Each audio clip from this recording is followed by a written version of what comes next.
ദൈവ തിരുനാമം മഹത്വപ്പെടുമാറാകട്ടെ. ഇന്ന് ഈ ശുശ്രൂഷയിലായിരിക്കുന്ന മാതാപിതാക്കൾ, സഹോദരി സഹോദരങ്ങൾ, നിങ്ങൾക്കെല്ലാവർക്കും കർത്താവായ യേശുക്രിസ്തുവിൻ്റെ പരിശുദ്ധമായ നാമത്തിൽ ഞങ്ങളുടെ സ്നേഹവന്ദനം അറിയിക്കുകയാണ്. വീണ്ടും ഒരിക്കൽ കൂടെ ദൈവവചനത്തിൻ്റെ കീഴിലായിരിക്കാൻ തക്കവണ്ണം ദൈവം നൽകി തന്നതായി അവസരത്തെ ഓർത്ത് ദൈവത്തെ സ്തുതിക്കുന്നു, ദൈവത്തെ മഹത്വപ്പെടുത്തുന്നു. വെളിപ്പാട് പുസ്തകം 9-ാം അധ്യായത്തിൻ്റെ 1 മുതൽ 11 വരെയുള്ളതായ വാക്യങ്ങൾ. ആദ്യത്തെ 11 വാക്യങ്ങളാണ് 5-ാമത്തെ കാഹളത്തെക്കുറിച്ച് നാം കാണുന്നത്. നമുക്ക് വേദഭാഗം ഒന്ന് വായിച്ച് കേൾക്കാം. വെളിപ്പാട് 9-ന്റെ 1 മുതൽ 11 വരെയുള്ള വാക്യങ്ങൾ. 5-ാമത്തെ ദൂതൻ ഊതി, അപ്പോൾ ഒരു നക്ഷത്രം ആകാശത്ത് നിന്ന് ഭൂമിയിൽ വീണു കിടക്കുന്നത് ഞാൻ കണ്ടു. അവന് അഗാധകൂപത്തിന്റെ താക്കോൽ ലഭിച്ചു. അവൻ അഗാധകൂപം തുറന്നു. ഉടനെ പെരിഞ്ചുളയിലെ പുക പോലെ കൂപത്തിൽ നിന്ന് പുക പൊങ്ങി. കൂപത്തിന്റെ പുകയാൽ സൂര്യനും ആകാശവും ഇരുണ്ടുപോയി. പുകയിൽ നിന്ന് വെട്ടുക്കിളി ഭൂമിയിൽ പുറപ്പെട്ടു. അതിന് ഭൂമിയിലെ തേളിനുള്ള ശക്തി ലഭിച്ചു. നെറ്റിയിൽ ദൈവത്തിന്റെ മുദ്രയില്ലാത്ത മനുഷ്യർക്കല്ലാതെ ഭൂമിയിലെ പുല്ലിനും പച്ചയായതൊന്നിനും യാതൊരു വൃക്ഷത്തിനും കേട് വരുത്തരുത് എന്ന് അതിന് കൽപ്പനയുണ്ടായി. അവരെ കൊല്ലുവാനല്ല, 5 മാസം ദണ്ഡിപ്പിപ്പാനത്രേ അതിന് അധികാരം ലഭിച്ചത്. അവരുടെ വേദന തേൾ മനുഷ്യനെ കുത്തുമ്പോൾ ഉള്ള വേദന പോലെ തന്നെ. ആ കാലത്ത് മനുഷ്യർ മരണം അന്വേഷിക്കും, കാണുകയില്ലതാനും. മരിപ്പാൻ കൊതിക്കും, മരണം അവരെ വിട്ട് ഓടിപ്പോകും. വെട്ടുക്കിളിയുടെ രൂപം യുദ്ധത്തിന് ചമയിച്ച കുതിരയ്ക്ക് സമം. തലയിൽ പൊൻകിരീടം ഉള്ളതുപോലെയും മുഖം മാനുഷമുഖം പോലെയും ആയിരുന്നു. സ്ത്രീകളുടെ മുടി പോലെ അതിന് മുടിയുണ്ട്. പല്ല് സിംഹത്തിന്റെ പല്ലുപോലെയും ആയിരുന്നു. ഇരുമ്പ് കവചം പോലെ കവചമുണ്ട്. ചിറകിന്റെ ഒച്ച പടയ്ക്ക് ഓടുന്ന അനേകം കുതിരത്തേരുകളുടെ ഒച്ച പോലെയായിരുന്നു. തേളിനുള്ളതുപോലെ വാലും വിഷമുള്ളും ഉണ്ട്. മനുഷ്യരെ 5 മാസം ഉപദ്രവിപ്പാൻ അതിനുള്ള ശക്തി വാലിൽ ആയിരുന്നു. അഗാധ ദൂതൻ അതിന് രാജാവായിരുന്നു. അവൻ എബ്രായ ഭാഷയിൽ അബദ്ദോൻ എന്നും യവന ഭാഷയിൽ അപ്പല്ലുവോൻ എന്നും പേർ. ഒരു വാക്കുകൂടെ നമുക്ക് പ്രാർത്ഥിക്കാം. സ്നേഹനിധിയായ ഞങ്ങളുടെ ദൈവമേ, സ്വർഗീയ പിതാവേ, അവിടുത്തെ തിരുവചനവുമായി അവിടുത്തെ തിരുസന്നിധിയോടടുത്ത് വരുവാൻ ഞങ്ങൾക്ക് തന്ന ഈ അനുഗ്രഹിക്കപ്പെട്ട സമയത്തിനായി നന്ദിയോടെ സ്തോത്രം. അവിടുത്തെ പരിശുദ്ധാത്മാവിനാൽ രേഖപ്പെടുത്തിയിരിക്കുന്ന അത്ഭുതമേറിയ കാര്യങ്ങൾ അവിടുത്തെ പരിശുദ്ധാത്മാവിൽ ഗ്രഹിപ്പാൻ തക്കവണ്ണം ഞങ്ങളെ സഹായിക്കണമേ എന്ന് പ്രാർത്ഥിക്കുന്നു. വചനം മൂലം ശുശ്രൂഷിപ്പാൻ അടിയിൽ ബലം തരണമേ. എല്ലാ മഹത്വവും അവിടുന്ന് എടുക്കണമേ. അവിടുത്തെ വചനത്താൽ ഞങ്ങളെല്ലാവരും അനുഗ്രഹിക്കപ്പെട്ടവരാകുവാൻ സംഗതിയാകണമേ. സകലവും ഞങ്ങൾക്ക് വേണ്ടി ജീവൻ തന്ന യേശുവിൻ്റെ നാമത്തിൽ ഞങ്ങൾ പ്രാർത്ഥിക്കുന്നു. കൃപയോടെ കേൾക്കണം പിതാവേ, ആമേൻ. 5-ാമത്തെ ദൂതൻ കാഹളം ഊതി. അപ്പോൾ ഒരു നക്ഷത്രം ആകാശത്തിൽ നിന്ന് വീണ് കിടക്കുന്നത് ഞാൻ കണ്ടു. 5-ാമത്തെ ദൂതൻ കാഹളം ഊതിയപ്പോൾ യോഹന്നാൻ ഒരു നക്ഷത്രം ആകാശത്ത് നിന്ന് വീണ് കിടക്കുന്നത് കാണുകയാണ്. ഇതൊരിക്കലും ഒരു സാധാരണ നക്ഷത്രമല്ല. ആകാശത്ത് കാണുന്ന ഒരു സാധാരണ നക്ഷത്രം അല്ല എന്ന് നമുക്ക് മനസ്സിലാക്കാൻ സാധിക്കും.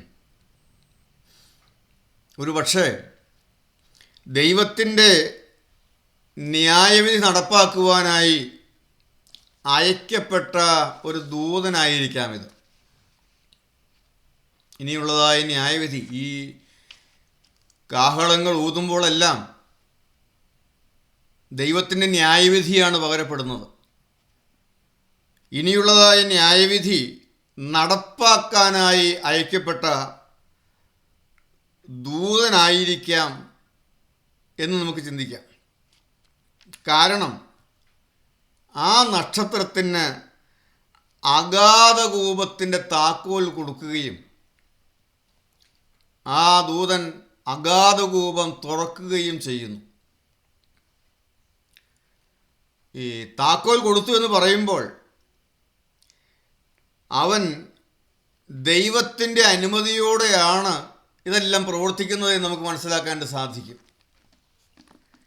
അവൻ അഗാധകൂപത്തിന് താക്കോൽ ലഭിച്ചു. അവൻ അഗാധകൂപം തുറന്നു. ഈ അഗാധകൂപം എന്ന് പറഞ്ഞാൽ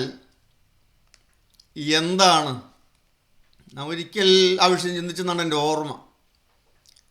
അഗാധകൂപം പാതാളത്തിൻ്റെ ഒരു ഭാഗമാണെന്ത്?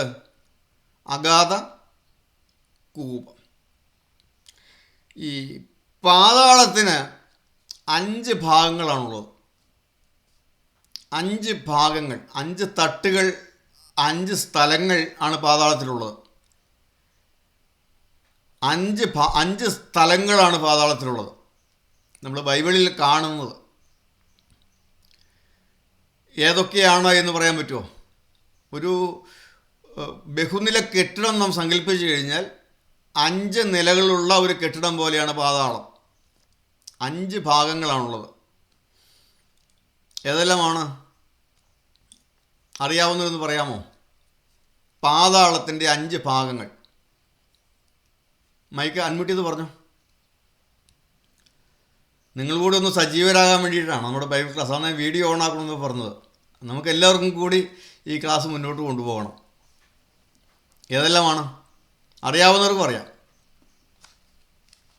ജോളിജി പറയണ്ട, അൺമ്യൂട്ട് ചെയ്യണം കേൾക്കണമെങ്കിൽ.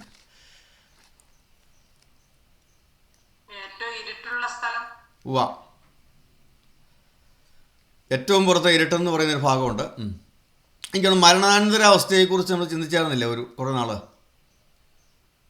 മനുഷ്യൻ മരിച്ചു കഴിഞ്ഞാൽ ആത്മാവ് എവിടെ പോകുന്നു എന്നുള്ളതിനെക്കുറിച്ച് അവിടെ ചിന്തിച്ചത് എനിക്കൊരു ഓർമ്മ. നോട്ട്സ് നോക്കിയാൽ അറിയാം.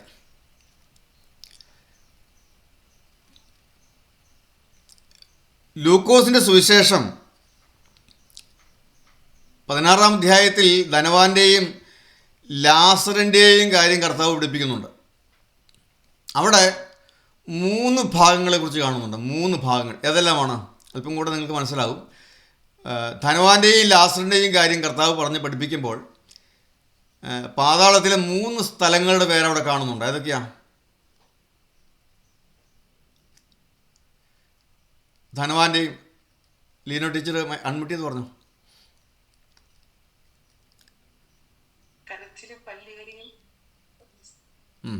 അവൻ്റെ പേരനാ, സ്ഥലത്തിൻ്റെ പേരനാണ്. കരച്ചിലും പല്ലിയടിയുള്ള സ്ഥലത്തിൻ്റെ പേര് യാതനാസ്ഥലം. പിന്നെ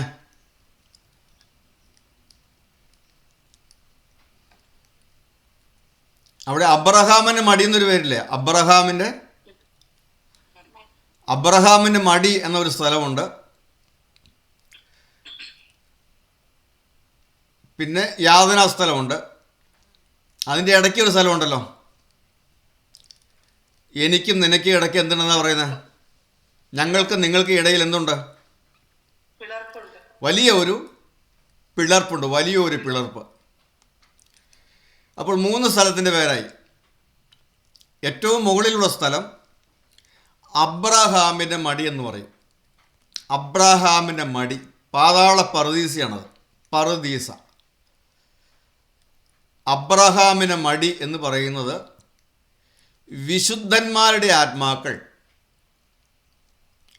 വിശുദ്ധന്മാർ മരിച്ചാൽ വിശുദ്ധന്മാരുടെ ആത്മാക്കൾ മധ്യാകാശത്തിലെ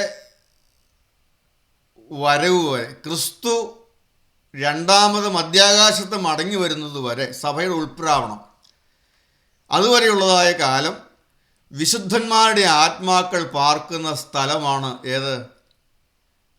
ആ പറുദീസയുടെ പേരാണ് അബ്രഹാമിൻ്റെ മടി എന്ന് പറഞ്ഞിരിക്കുന്നത്. ക്രിസ്തുവിൻ്റെ ഉയർത്തെഴുന്നേൽപ്പ് വരെ ആ ഭാഗം ഭൂമിയുടെ അധോഭാഗങ്ങളിലായിരുന്നു എന്നും പിന്നീട് അത് ഉയരത്തിലേക്ക് എടുക്കപ്പെട്ടു എന്നും നാം ബൈബിളിൽ പല ഭാഗങ്ങളിൽ കാണുന്നുണ്ട്. അത് എവിടെയാണ് എന്താണെന്നുള്ളതും വ്യക്തമല്ല. ആ ആത്മാക്കളെ ഭൂമിയുടെ അധോഭാഗങ്ങളിലേക്ക് ഇറങ്ങിപ്പോയി എന്ന് നാം കാണുന്നുണ്ട്. പാതാളത്തിലേക്ക് കർത്താവ് പോയി എന്ന് നാം കാണുന്നുണ്ട്. അവൻ ബദ്ധന്മാരെ പിടിച്ചുകൊണ്ട് ഉയരത്തിൽ കയറി എന്ന് നാം കാണുന്നു. അപ്പോൾ ഏറ്റവും മുകളിലുള്ളതായ ഭാഗമെന്ന് പറയുന്നത് പാതാള പർദീസ അല്ലെങ്കിൽ അബ്രഹാമിൻ്റെ മടി എന്ന സ്ഥലമാണ്. രണ്ടാമത്തെ ഭാഗം ഒരു പിളർപ്പ് എന്ന് കാണുന്നത്. അതെന്താണെന്നോ എങ്ങനെയാണെന്നോ നമുക്കറിയില്ല. വലിയ ഒരു പിളർപ്പ്. അവിടെ ആരും ഉള്ളതായി നാം കാണുന്നില്ല. അവിടെ ശൂന്യമാണ്, ആരും പാർക്കുന്നില്ല എന്നാണ് നാം കാണുന്നത്. മൂന്നാമത്തെ ഭാഗം യാതനാസ്ഥലമാണ്. യാതനാസ്ഥലം ഈ പാപികളും ദുഷ്ടന്മാരും എല്ലാം മരിച്ചു കഴിഞ്ഞാൽ എല്ലാവരും പോകുന്ന സ്ഥലമാണ് ഏത്? യാതനാസ്ഥലം. വെള്ള സിംഹാസനത്തിലെ ന്യായവിധി വരെ. വെളിപ്പാട് പുസ്തകം 20-ാം അധ്യായത്തിൻ്റെ ഒടുവിൽ കാണുന്ന വെള്ള സിംഹാസനത്തിലെ ന്യായവിധി വരെയുള്ളതായ കാലം പാപികളും ദുഷ്ടന്മാരുമായി രക്ഷ അനുഭവിക്കാതെ, രക്ഷിക്കപ്പെടാതെ, ദൈവകൃപയിലാകാതെ മരിച്ച എല്ലാവരുടെയും ആത്മാക്കൾ പോകുന്ന സ്ഥലമാണ് ഏത്? യാതനാസ്ഥലം. അതാണ് മൂന്നാമത്തെ സ്ഥലം. ഈ 3 ഭാഗങ്ങൾ ലൂക്കോസിൻ്റെ സുവിശേഷം 16-ാം അധ്യായത്തിൽ ധനവാന്റെയും ലാസറിൻ്റെയും കാര്യം കർത്താവ് പറയുമ്പോൾ സൂചിപ്പിക്കുന്നതായ സ്ഥലങ്ങളാണ്. വീണ്ടും 4-ാമത്തെ സ്ഥലമാണ് വെളിപ്പാട് 9-ാം അധ്യായത്തിൽ നാം വായിച്ച അഗാധ കൂപം, ടാർട്ടറസ്, ബോട്ടംലെസ് പിറ്റ്. അഗാധ കൂപം 4-ാമത്തെ സ്ഥലം. ദൈവവചനം വായിക്കുമ്പോൾ പാപം ചെയ്ത ദൂതന്മാരെ പാർപ്പിച്ചിരിക്കുന്ന സ്ഥലമാണേത്? ഈ അഗാധ കൂപം. 2 വാക്യങ്ങൾ വായിക്കും. പത്രോസിൻ്റെ ലേഖനം 2-ാം അധ്യായം 4-ാം വാക്യവും യൂദായുടെ ലേഖനം 6-ാം വാക്യവും നമുക്കൊന്ന് വായിച്ച് കേൾക്കാം. 2 പത്രോസ് 2:4. പാപം ചെയ്ത ദൂതന്മാരെ ദൈവം ആദരിക്കാതെ അഗാധ അന്ധതമസിന്റെ ചങ്ങലയിട്ട് നരകത്തിലാക്കി. പാപം ചെയ്ത ദൂതന്മാരെ ദൈവം ആദരിക്കാതെ അന്ധതമസിൻ്റെ ചങ്ങലയിട്ട് നരകത്തിലാക്കി ന്യായവിധിക്കായി കാപ്പാൻ ഏൽപ്പിക്കുകയും.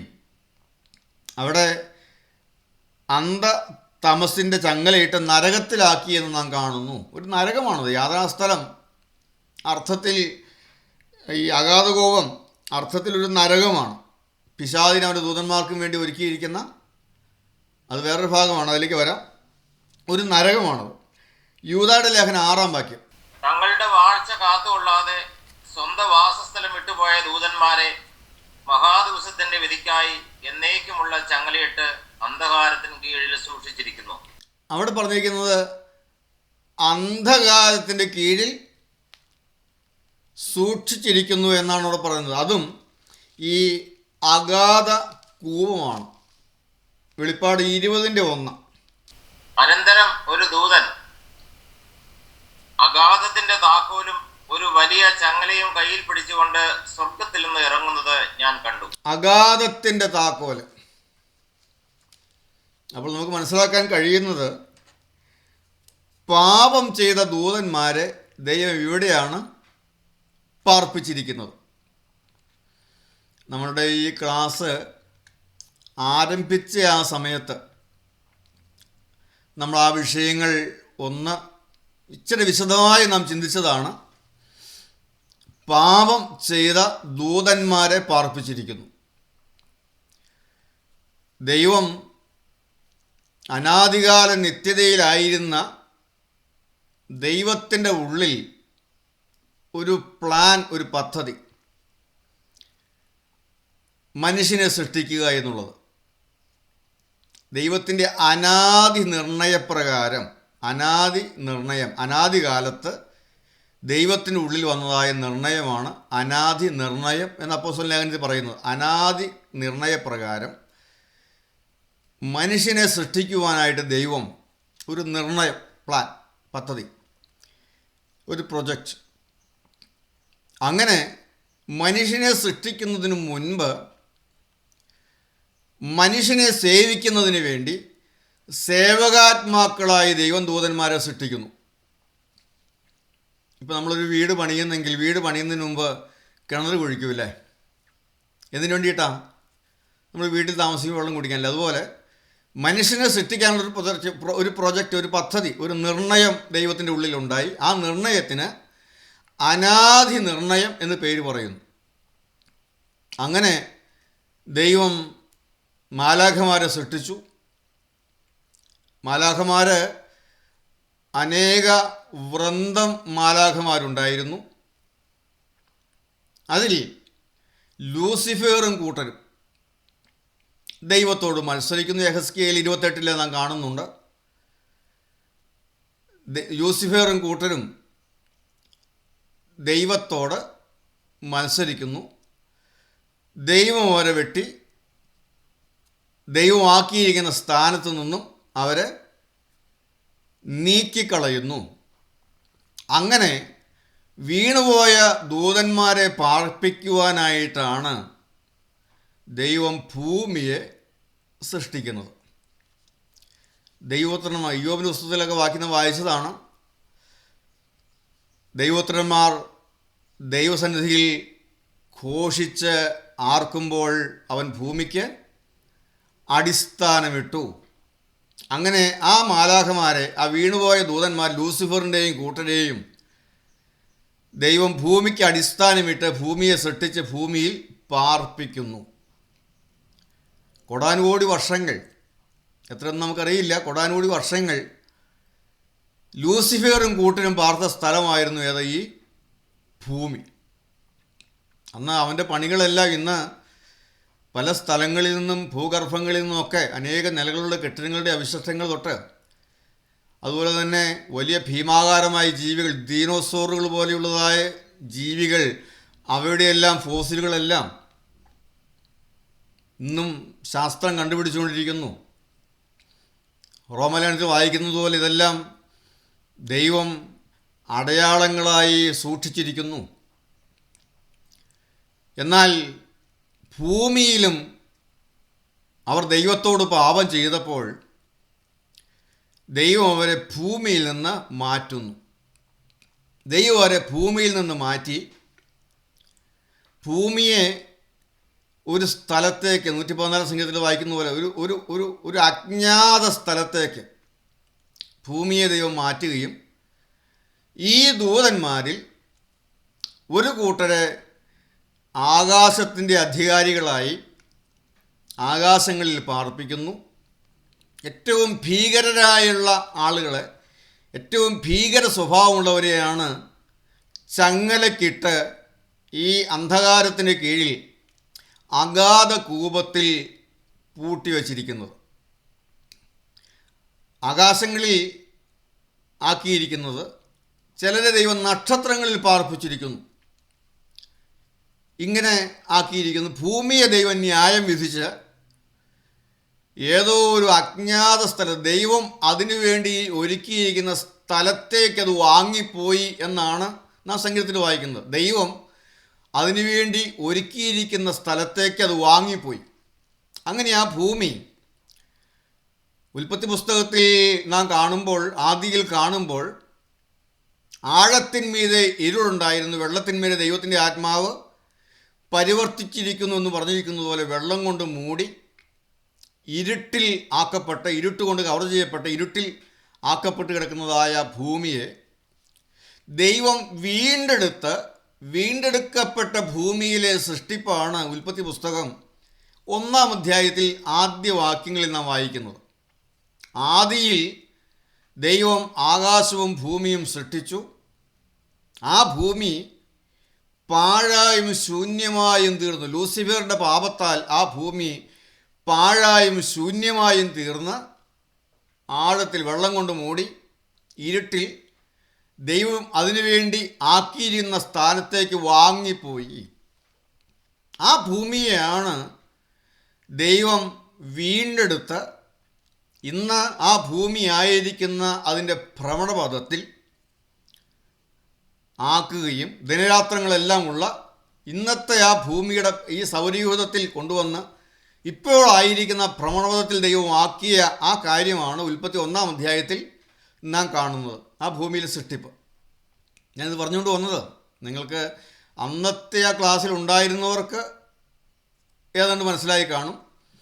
എന്തെങ്കിലും സംശയങ്ങളുണ്ടെങ്കിൽ നിങ്ങൾക്ക് ചോദിക്കാവുന്നതാണ്. ഞാൻ ചുരുങ്ങിയ വാക്കുകളിൽ ഈ അഗാധ കൂപത്തിൽ കിടക്കുന്ന ഈ ദൂതന്മാരെക്കുറിച്ച് പറയാൻ വേണ്ടി മാത്രം ഒന്ന് പറഞ്ഞതാണ്. പിശാചുക്കൾ ഏറ്റവും ക്രൂവലായിട്ടുള്ള അവരെ പാർപ്പിച്ചിരിക്കുക. നക്ഷത്രങ്ങളിൽ പാർപ്പിച്ചിരിക്കുന്നവരുണ്ട്. വീണ്ടും ആകാശത്തിൻ്റെ അധിപതിയായിരിക്കുന്നവരാണ് ഈ ഭൂമിയിലേക്ക് നിന്ന് മനുഷ്യനെ വീഴ്ത്തുന്നത്. അവരത്ര ക്രൂരന്മാരല്ല. ഇന്ന് നമ്മളത് വീഴ്ത്തുന്നത് അത്ര വലിയ കുഴപ്പമുള്ളവരല്ല. എന്ന് പറഞ്ഞാൽ ഏറ്റവും ക്രൂരന്മാർ. അതിനെ അഴിച്ചുവിടുന്നത് എപ്പോഴാണ്? ഈ അഗാധകൂപത്തിൽ ചങ്ങലക്കിട്ടിരിക്കുന്ന ദൂതനെ അഴിച്ചുവിടും. അഴിച്ചുവിടുന്നത് മഹോപദ്രവകാലത്താണ്. മഹോപദ്രവകാലത്ത് അഴിച്ചുവിടും. അപ്പോൾ ഈ അഗാധ കൂപത്തിൽ പാപം ചെയ്ത ദൂതന്മാരെ ചങ്ങലക്കിട്ട് ദൈവം ഇപ്പോൾ പാർപ്പിച്ചിരിക്കുന്നു. ആ സ്ഥലമാണ് ഏത്? പാതാളത്തിലെ 4-ാമത്തെ സ്ഥലമായ അഗാധ കൂപം. 5-ാമത്തെ സ്ഥലമാണ് നരകം എന്ന് പറയുന്നത്. ഗന്ധക തീപ്പൊയ്ക. വെളിപ്പാട് 20-ാം അധ്യായത്തിൻ്റെ ഒടുവിൽ നാം കാണുന്ന ജീവപുസ്തകത്തിൽ പേരെഴുതി കാണാത്ത ഏവനെയും തീപ്പൊയ്കയിൽ തള്ളിക്കളയും. ഈ തീപ്പൊയ്ക 2-ാമത്തെ മരണം. ഈ തീപ്പൊയ്ക നിത്യനരകം. ഇങ്ങനെ 5 തട്ടുകൾ, 5 ഭാഗങ്ങളാണ് ഏതിനുള്ളത്? പാതാളത്തിന് ഉള്ളത്. ക്ലിയറായോ? കാണാതെ പറയാൻ പറ്റുമോ ഏതൊക്കെയാണ് പാതാളത്തിൻ്റെ തട്ടുകൾ? അബ്രഹാമിൻ്റെ മടി, പിളർപ്പ്, യാതനാസ്ഥലം, അഗാധകൂപം, നിത്യനരകം. ക്ലിയറായോ? ഇങ്ങനെ 5 ഭാഗങ്ങളാണ് പാതാളത്തിനുള്ളത്. അതിൽ 4-ാമത്തെ ഭാഗമായ അഗാധകൂപത്തിൻ്റെ താക്കോൽ ആർക്ക് കൊടുക്കുന്നു? ഈ ദൂതന് ലഭിക്കുന്നു. വീണ്ടും നമുക്ക് വെളിപ്പാട് പുസ്തകം 9-ാം അധ്യായത്തിലേക്ക് വരാം. വെളിപ്പാട് പുസ്തകം 9-ാം അധ്യായം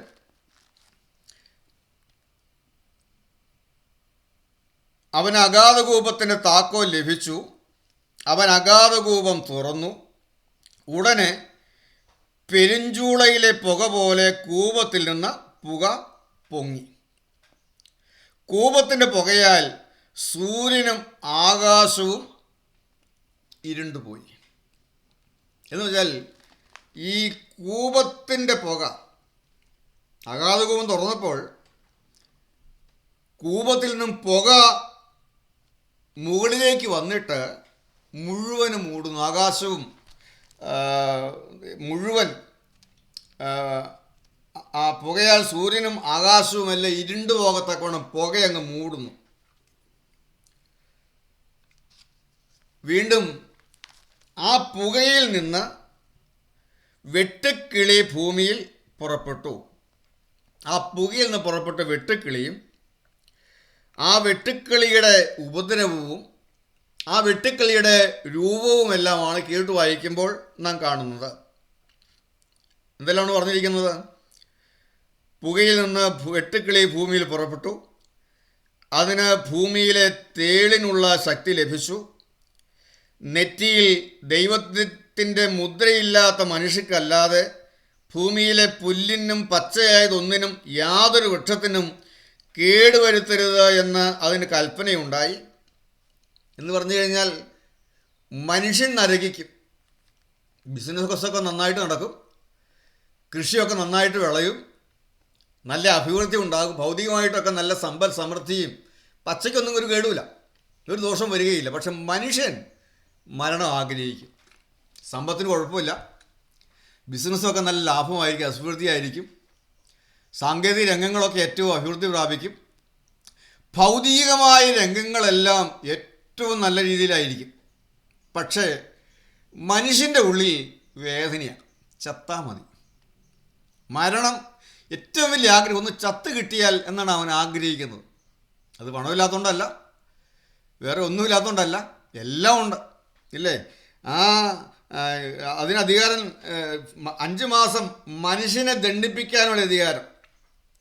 ഭൂമിയിലെ പുല്ലിനും പച്ചയായ ഒന്നിനും യാതൊരു വൃക്ഷത്തിനും കേട് വരുത്തരുതെന്ന് അതിന് കൽപ്പന ഉണ്ടായി. നമ്മൾ ഓർക്കണം, ഈ പണമോ അല്ലെങ്കിൽ സ്ഥാനമാനങ്ങളോ ഒന്നും മനുഷ്യന് സമാധാനം നൽകാൻ പോകുന്നതല്ല. എല്ലാം ഉണ്ട്, എല്ലാം ഇഷ്ടംപോലെ ഉള്ളൊരു കാലം. പക്ഷേ മനുഷ്യൻ മരണം ആഗ്രഹിക്കും. വേദന വീണ്ടും വായിക്കുമ്പോൾ അത് 5 മാസം, ഒരു കാലപരിധി പറഞ്ഞിട്ടുണ്ട്. 5 മാസം ദണ്ഡിപ്പിപ്പാനത്രേ അതിന് അധികാരം ലഭിച്ചത്. അവരുടെ വേദന തേൾ മനുഷ്യനെ കുത്തുമ്പോഴുള്ള വേദന പോലെ തന്നെ. ആ കാലത്ത് മനുഷ്യർ മരണം അന്വേഷിക്കും, കാണുകയില്ലതാനും. മരിപ്പാൻ കൊതിക്കും, മരണം അവരെ വിട്ട് ഓടിപ്പോകും.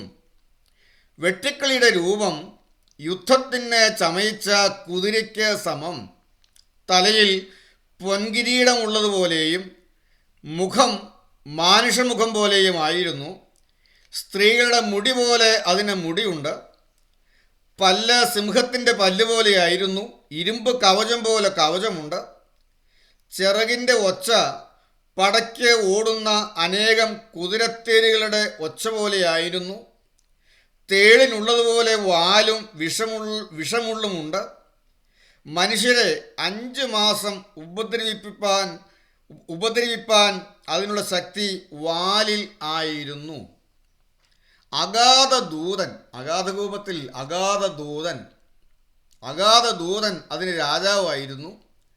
അവന് എബ്രായ ഭാഷയിൽ അബദ്ദോൻ, നശിപ്പിക്കുന്നവൻ എന്നാണ് അർത്ഥം. എബ്രായ ഭാഷയിൽ അബദ്ദോൻ, നശിപ്പിക്കുന്നവൻ എന്നും, യവന ഭാഷയിൽ അപ്പല്ലോൻ എന്നും പേർ.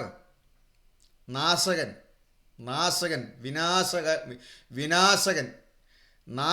നശിപ്പിക്കുന്നവൻ. എബ്രായ ഭാഷയിൽ അബദ്ദോൻ എന്നും യവന ഭാഷയിൽ അപ്പല്ലോൻ എന്നും പേര്. ഇത്രയും കാര്യങ്ങളാണ് 5ാമത്തെ ദൂതൻ കാഹളമൂതുമ്പോൾ നടക്കുന്നത്. അഗാധകൂപത്തിന് താക്കോൽ ലഭിച്ചു. ഒരു ദൂതൻ ഭൂമിയിൽ വീണ് കിടക്കുന്നത് കണ്ടു.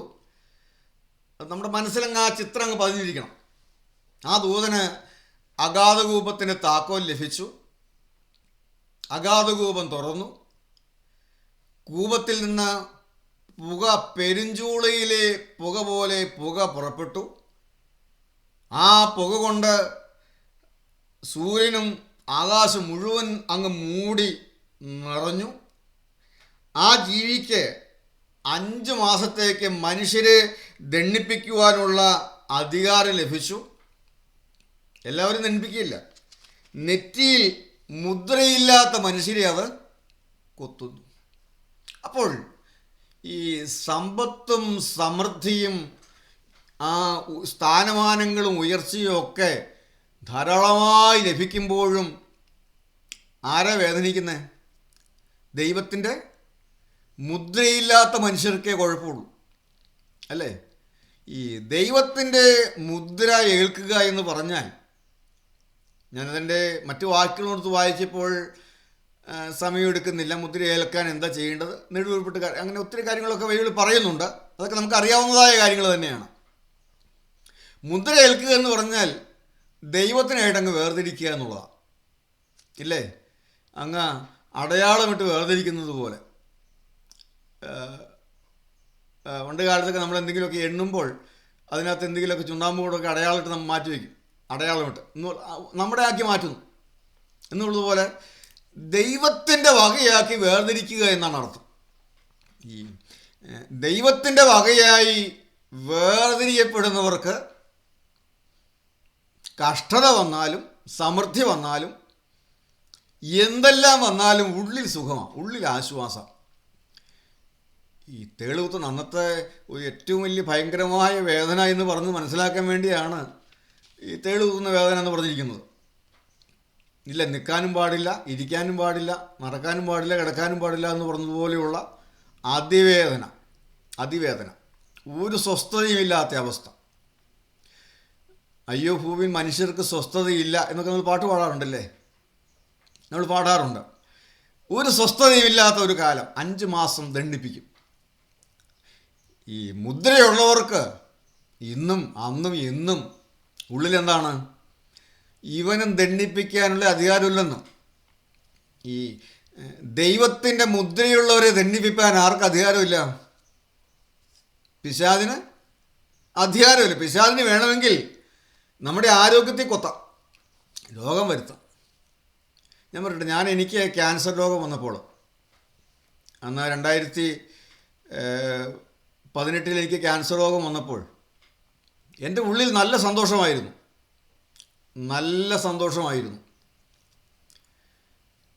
അന്ന് എനിക്ക് സൗഖ്യം കിട്ടും എന്നുള്ളൊരു ഉറപ്പ് കർത്താവ് തന്നെങ്കിലും ഈ സൗഖ്യം എന്നുള്ളത് എനിക്കൊരു ചിന്ത പോലും ആയിരുന്നില്ല. ഈ ദിനം മരണത്തിനല്ല, ദൈവനാമം മഹത്വപ്പെടുവാനത്രേ എന്നുള്ള ആലോചന ദൈവത്തിൻ്റെ പരിശുദ്ധാത്മാവ് വ്യക്തമായി തന്നു. എൻ്റെ ഉള്ളിൽ ഞാൻ ഇന്നും ഓർക്കുന്നുണ്ട്. അന്ന് ജോളി ചേച്ചിയും കുര്യാസനൊക്കെ ഉണ്ടല്ലോ, അന്ന് അവർക്കൊന്നും അറിയില്ല, ആരോടും പറഞ്ഞിട്ടില്ല. ഞങ്ങൾ പെരിന്തൽമണ്ണ പോയി ടെസ്റ്റെല്ലാം കഴിഞ്ഞ് ഇത് ക്യാൻസർ ആണെന്നെല്ലാം ഒക്കെ പറഞ്ഞ് മനസ്സിലാക്കി ഞങ്ങൾ വന്നു. അന്ന് ഏതാണ്ട് എപ്പോഴും വന്നു. അന്ന് മയിലമ്പാടിയിൽ സാധാരണ നടക്കുന്നൊരു മീറ്റിംഗ് ഉണ്ട്, എല്ലാ 2ാം വ്യാഴാഴ്ച അവിടെ ഒരു യോഗമുണ്ട്. ആ മീറ്റിങ്ങിന് വചനം പറയാനായിട്ട് ആ വീട്ടിലേക്ക് കയറി അങ്ങ് ചെന്നപ്പോൾ എൻ്റെ ഉള്ളിൽ, അത് ആരോടും പറഞ്ഞിട്ടില്ല, എൻ്റെ ഉള്ളിൽ ഈ വചനം മുഴങ്ങിയത്, ഈ ദിനം മരണത്തിനല്ല. ആ സ്ഥലവും ആ രംഗവും എല്ലാം എൻ്റെ മനസ്സിലിരിക്കുന്നുണ്ട്. ഈ ദിനം മരണത്തിനല്ല, ദൈവനാമം മഹത്വപ്പെടുവാനത്രേ. എനിക്ക് തോന്നുന്നു പിറ്റേന്ന് തന്നെ നാട്ടിലേക്ക് ട്രീറ്റ്മെൻറ്റിനായിട്ട് വന്നു. നാട്ടിലേക്ക് വന്ന് ട്രീറ്റ്മെൻറ്റിനായിട്ട് പോകുന്ന വഴിയിൽ യോഹന്നാനടുക്കൽ ചെന്നു. പ്രാർത്ഥിച്ചു കഴിഞ്ഞ് ഇതേ വാക്യം തന്നെ, ഈ ദിനം മരണത്തിനല്ല, ദൈവനാമം മഹത്വപ്പെടുവാനാണ് എന്ന്. അതുകൊണ്ട് ഞാൻ മരണത്തെക്കുറിച്ച് എൻ്റെ ഉള്ളിൽ ഒരു ആശ്വാസമായിരുന്നു, സന്തോഷമായിരുന്നു, ഉള്ളത്തിൽ നിറഞ്ഞ സന്തോഷമായിരുന്നു. പക്ഷെ ഞാൻ സൗഖ്യം കിട്ടും അങ്ങനെ കാര്യങ്ങളെക്കുറിച്ച് ചിന്തിച്ചൊന്നുമില്ല, ആ വർഷം ചിന്തിച്ചേ ഇല്ല.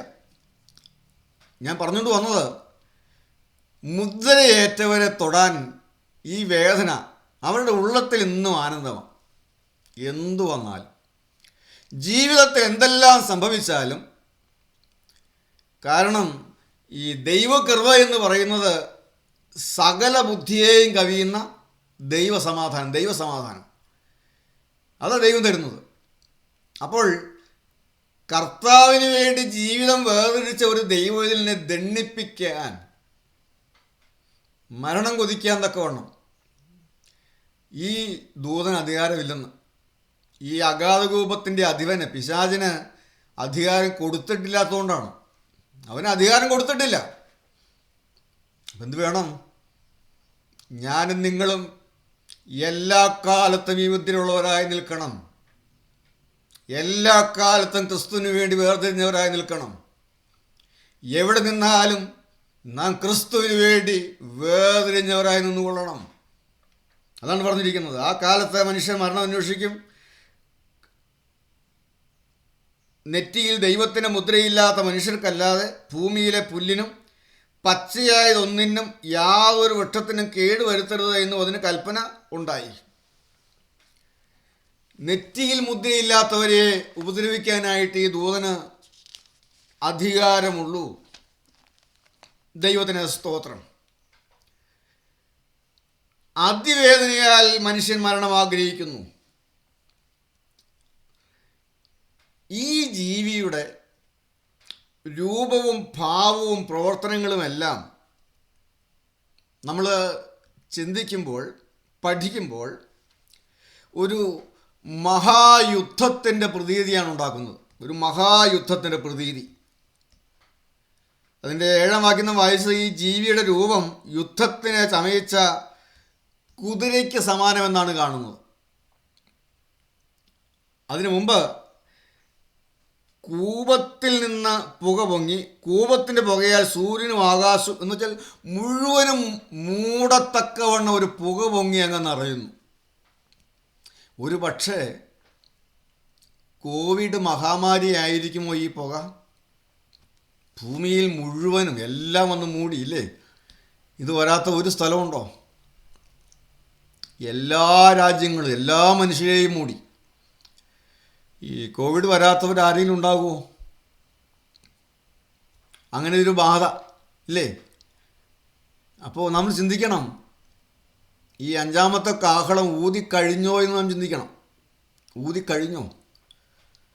അഗാധകൂപത്തിൽ നിന്ന് പൊങ്ങി ഭൂമിയെ മുഴുവനും മൂടിയ പുകയായിരിക്കുമോ കോവിഡ് മഹാമാരി? നമുക്കറിയാൻ പാടില്ല. ഒരുപക്ഷെ ആകാം. ഭൂമിയെ മുഴുവൻ മൂടിയല്ലോ. കോവിഡ് മൂടാത്ത ഒരു മനുഷ്യൻ പോലും ഉണ്ടോ? നമ്മളെല്ലാം അതിനെ അതിജീവിച്ചു. എത്രയോ പേര് അതിനെ അതിജീവിക്കാൻ കഴിയാതെ കടന്നുപോയി. എത്രയോ കോടിക്കണക്കിന് ആളുകൾ, ലക്ഷക്കണക്കിന് ആളുകൾ അതിൻ്റെ ആ ബാധയേറ്റു.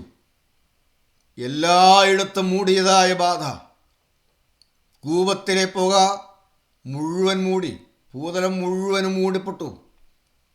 വീണ്ടും പറഞ്ഞിരിക്കുന്നു, ആ ഒരു വെട്ടിക്കിളി അതിൽ നിന്ന്, അതിനുശേഷം വെട്ടിക്കിളികൾ പുറപ്പെട്ടു. ആ വെട്ടിക്കിളിയുടെ രൂപം യുദ്ധത്തിന് ചമയിച്ച കുതിരയ്ക്ക് സമം. ഒരു യുദ്ധത്തിൻ്റെ പ്രതീതിയിലേക്ക് വരുന്നു. ഒരുപക്ഷെ അത് 3-ാം ലോകമഹായുദ്ധമാകാം. 3-ാം ലോകമഹായുദ്ധം. ആ യുദ്ധം എന്ന് പറയുന്നത്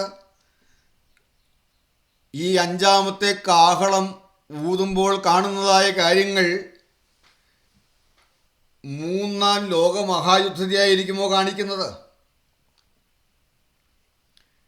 ഇന്ന് ലോകരാഷ്ട്രങ്ങളിൽ നടക്കുന്നതായ സംഭവ വികാസങ്ങളെല്ലാം നോക്കുമ്പോൾ, ചുറ്റുപാടുകളിലേക്ക് നോക്കുമ്പോൾ 3-ാം ലോകമഹായുദ്ധത്തിന് കളമൊരുങ്ങുന്നു. പലപ്പോഴും ഇതാ 3-ാം ലോകമഹായുദ്ധത്തിലേക്ക് പോകുന്നു എന്ന് നമ്മൾ ചിന്തിച്ചു പോയി. പക്ഷേ തൽക്കാലത്തേക്ക് ഒരു പരിഹാരം വരുന്നു. മനസ്സിലാക്കണം, ഇതെല്ലാം പത്രോസിൻ്റെ ലേഖനത്തിൽ നിന്നും കാണുന്ന ദൈവത്തിൻ്റെ ദീർഘക്ഷമ എന്ന് നാം വിചാരിക്കണം. ദൈവത്തിൻ്റെ ദീർഘക്ഷമ കൊണ്ട് ആരും നശിച്ചു പോകാതെ എല്ലാവരും മാനസാന്തരപ്പെടുവാൻ ഇച്ഛിച്ച് അവൻ നമ്മോട് ദീർഘക്ഷമ കാണിക്കുന്നു എന്നേ ഉള്ളൂ. ദൈവത്തിൻ്റെ ദീർഘക്ഷമയാണത്.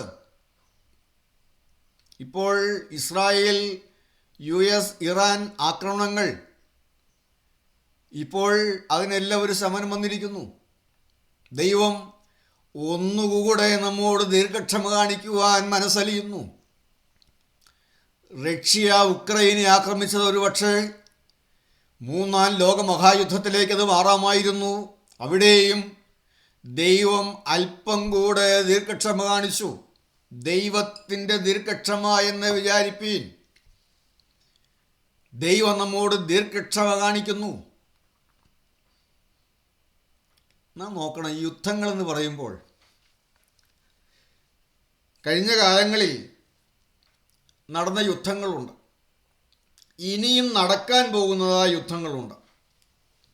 ഇനിയും 3 മഹായുദ്ധങ്ങൾ ഈ ഭൂമിയിൽ നടക്കുമെന്ന് ദൈവത്തിൻ്റെ വചനം പറയുന്നു. 3 മഹായുദ്ധങ്ങൾ ഇനി ഈ ഭൂമിയിൽ നടക്കും. 1 3-ാം ലോകമഹായുദ്ധം, 2 ഹർമഗദോൻ യുദ്ധം, 3 ഗോഗ് മാഗോഗ് യുദ്ധം. ഹർമഗദോൻ യുദ്ധം എന്ന് പറയുന്നത് ക്രിസ്തു 1000 ആണ്ട് വാഴ്ചയ്ക്കായി ഈ ഭൂമിയിൽ വരുമ്പോൾ ഒലൂമ രണ്ടായി പിളർന്ന് ഒരു താഴ്വര രൂപപ്പെടും. ഹർ മെഗീദോ താഴ്വര, ഹർമഗദോൻ, ഹർ മെഗീദോ. ആ മെഗീദോ താഴ്വരയിൽ നടക്കുന്ന യുദ്ധം.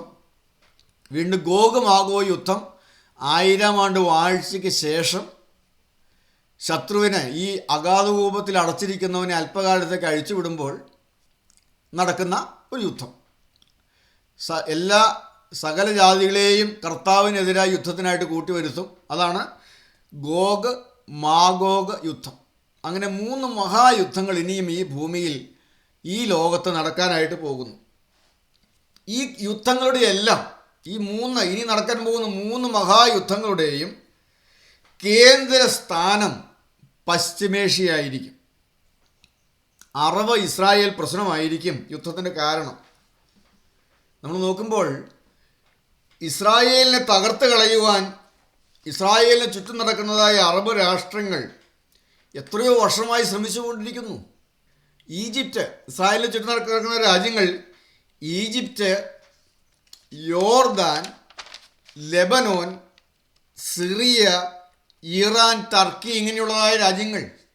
ഈ രാജ്യങ്ങളെല്ലാം ഇസ്രായേലിനെ തകർത്ത് കളയുവാൻ, ഇല്ലാതാക്കി കളയുവാൻ, ഭൂപടത്തിൽ നിന്നും ഇസ്രായേലിനെ മായ്ച്ചു കളയുവാൻ എത്രയോ വർഷങ്ങളായി ശ്രമിച്ചുകൊണ്ടിരിക്കുന്നു.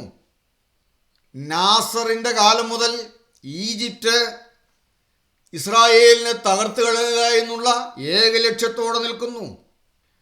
ജോർദാൻ അബ്ദുള്ള രണ്ടാമൻ്റെ കാലം മുതൽ ഇസ്രായേലിന് വിരോധമായി ശക്തമായ നിലപാടെടുക്കുന്ന രാജ്യമാണ് ജോർദാൻ. ലബാനോൻ നമുക്കറിയാം അല്ലേ? ലെബനനിലാണ് ഇസ്രായേൽ ഇന്ന് ഇപ്പോൾ ആക്രമണം നടത്തിക്കൊണ്ടിരിക്കുന്നു. ലെബനോൻ, ഹിസ്ബുള്ള ഒരു വലിയ സൈനിക ശക്തിയാണ് അവിടുത്തെ നിയന്ത്രിക്കുന്നവരാണ്. വലിയ സൈനിക ശക്തിയാണ് ഹിസ്ബുള്ള ഭീകരവാദികൾ ഇസ്രായേലിനെതിരായിട്ട് നിൽക്കുന്നു, ആക്രമണം നടത്തിക്കൊണ്ടിരിക്കുന്നു. സിറിയ ഇസ്രായേലിനെതിരാണ്. ഇന്ന് ആഭ്യന്തര വിപ്ലവങ്ങളിലേക്ക് തകർന്നു കിടക്കുന്നു.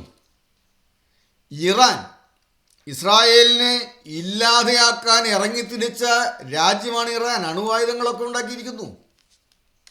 ആ അണുവായുധങ്ങൾ ലോകത്തിന് ഭീഷണി. ഇന്നത്തെ ഈ പശ്ചിമേഷ്യ യുദ്ധത്തിനെല്ലാം കാരണം അതാണല്ലോ. ഇപ്പോൾ ഒരു സമാധാന ഉടമ്പടി വന്നുവെങ്കിലും പ്രശ്നങ്ങളൊന്നും തീർന്നിട്ടല്ലല്ലോ. ടർക്കി ഇസ്രായേലിനെതിരാണ്. ഇങ്ങനെ നാം നോക്കിയാൽ പശ്ചിമേഷ്യയിൽ ഇസ്രായേലിന് ചുറ്റുമുള്ളതായ രാജ്യങ്ങളെല്ലാം ഇന്ന് ഇസ്രായേലിനെതിരാണ്. എന്താണ് യുദ്ധങ്ങളുടെ ആവശ്യകത എന്താണ്? 1-ാം ലോകമഹായുദ്ധം, അതുകൊണ്ട് ലോകത്തിന് ഒരു നേട്ടവും കിട്ടിയിട്ടില്ല. 1-ാം ലോകമഹായുദ്ധം കൊണ്ട് ലോകത്തിന് ഒരു നേട്ടവും കിട്ടിയിട്ടില്ല. എന്നാൽ നേട്ടം കിട്ടിയത് ഇസ്രായേലിന് മാത്രമാണ്. 1-ാം ലോകമഹായുദ്ധത്തെ തുടർന്ന് 1917 ബാൽഫോർ ഡിക്ലറേഷൻ, ഈ ബാൽഫോർ ഡിക്ലറേഷൻ മൂലം യഹൂദന്മാർക്ക് സ്വന്തം രാജ്യത്തിലേക്ക് മടങ്ങി വരാനുള്ളതായ അനുവാദം ലഭിച്ചു. അതുവരെ കയറാൻ പാടില്ല. 2-ാം ലോകമഹായുദ്ധം ലോകത്തിനൊരു നേട്ടവും കിട്ടിയില്ല. അവിടെയും നേട്ടം കിട്ടിയത് ഇസ്രായേലിനാണ്. 1948 മെയ് 14 ഇസ്രായേൽ രാഷ്ട്രം സ്ഥാപിതമായത് 2-ാം ലോകമഹായുദ്ധത്തിൻ്റെ പരിണിത ഫലമാണ്. ഒറ്റവാക്കിൽ ഞാൻ പറഞ്ഞു പോവുകയാണ്. ആ ചരിത്ര സംഭവങ്ങളൊക്കെ പഠിച്ചാൽ അതിനിടയായതായ കാരണങ്ങളെല്ലാം യഹൂദ ശാസ്ത്രത്തിൻ്റെ കണ്ടുപിടുത്തമാണ്. ബ്രിട്ടന് 2-ാം ലോകമഹായുദ്ധത്തിൽ സഖ്യകക്ഷികൾക്ക് ജയം നേടാനിട വന്നത്. എത്ര കൊടും തണുപ്പുള്ളിടത്തുമെല്ലാം വെടിമരുന്ന് പൊട്ടുകാണ്ടൊക്കെയുള്ളതായ കണ്ടുപിടുത്തങ്ങൾ അതിലേക്കൊന്നും പോകുന്നില്ല. യഹൂദൻ്റെ കണ്ടുപിടുത്തങ്ങൾ അവന് നൽകിയതായ പാരിതോഷികമാണത്. 3-ാം ലോകമഹായുദ്ധം, ഇനിയും വരാൻ പോകുന്നതായ 3-ാം ലോകമഹായുദ്ധം, അത് യഹൂദന് ആലയം പണിയാനുള്ള അനുമതി ലഭിക്കും. ഈ വെട്ടുക്കിളികൾ അതിനെയാണ് കാണിക്കുന്നത്. ദൈവം കൃപ തരുന്നെങ്കിൽ നമുക്ക് വരുന്ന ആഴ്ചയിലെ തിങ്കളാഴ്ചയായിരിക്കും ബൈബിൾ ക്ലാസ്. വരുന്ന തിങ്കളാഴ്ച നമുക്കതിനെക്കുറിച്ച് ചിന്തിക്കാം, നമുക്ക് ധ്യാനിക്കാം. ദൈവമക്കളെ, 5-ാമത്തെ ദൂതൻ കാഹളമൂതി. ഓരോരുത്തരും ഓർക്കണം, എന്തെല്ലാം നടന്നാലും അവിടെ വൃക്ഷങ്ങൾക്ക് കേടുവരുത്തരുത്, പച്ചയായതൊന്നിനും കേടുവരുത്തരുത്.